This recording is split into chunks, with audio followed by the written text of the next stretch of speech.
Well, I think it started maybe with a note from K7DRT, who bought a K1 unbuilt back in 2009 and finally built it in 2025, but had no tuner. And I remembered I had a box that I thought had one of these in it. So this is a KAT1 with the standoffs. I also have serial number 602, which is a 4030-2015 with a noise blanker, but no tuner. So I thought we should try this out and see if the tuner is a plug-in easy swap. And if it is, we might call up Dave and ask him if he wants to do an upgrade of his unit, since I already have serial number 779 with a noise blanker, a 4-band, and a tuner.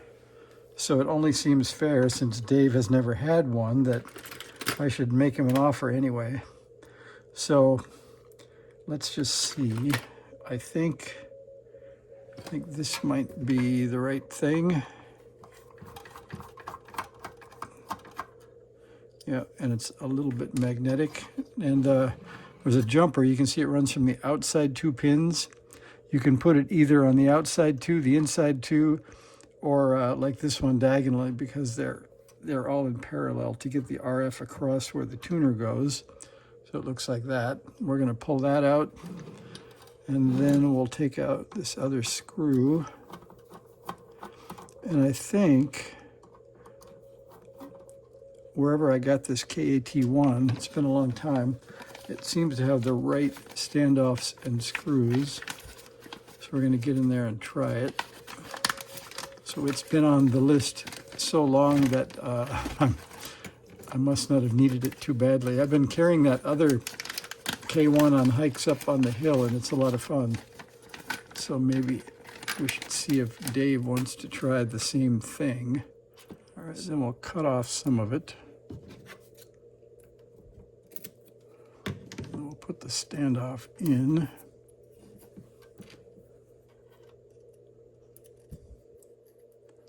All right, that seems to hold it, and it'll still turn. Now we want to get this connector into that connector. I don't think there's much else to this, and since it's a 4-band, I think the firmware is probably plenty new. All right, so the pins lined up. We're going to see what happens here.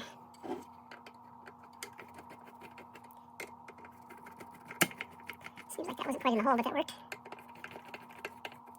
Okay, I think that's it. Then, I've been collecting a few batteries, so let's pull this out. And we'll get out the trusty Klein here for just a minute.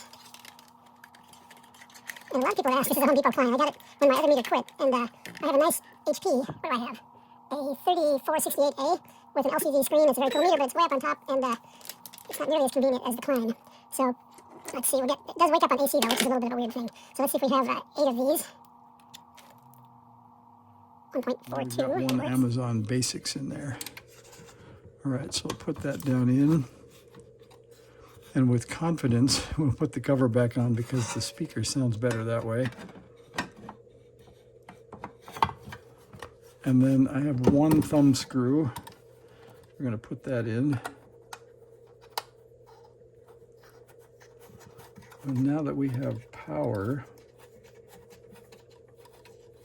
we shouldn't need any external power.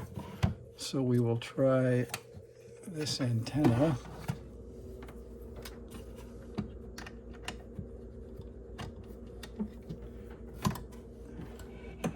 All right, and we'll power up and see what happens. Uh-oh, did I get that on the wrong way? There we go. All right, we'll move a little lower so you can see what's going on. All right, so first we're going to check our voltage.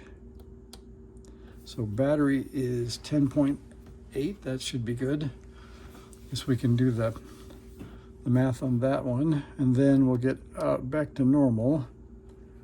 Then the band is on 20 meters, and we're on the 20 meter antenna. First we'll try to tune up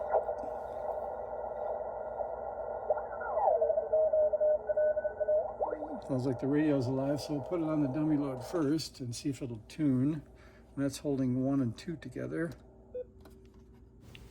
Well, at this point, I didn't have the instructions for the KAT1, so I'm going to go find that, and we'll come back for a part 2 where we set up the KAT1 and give it a shot. Thanks for watching.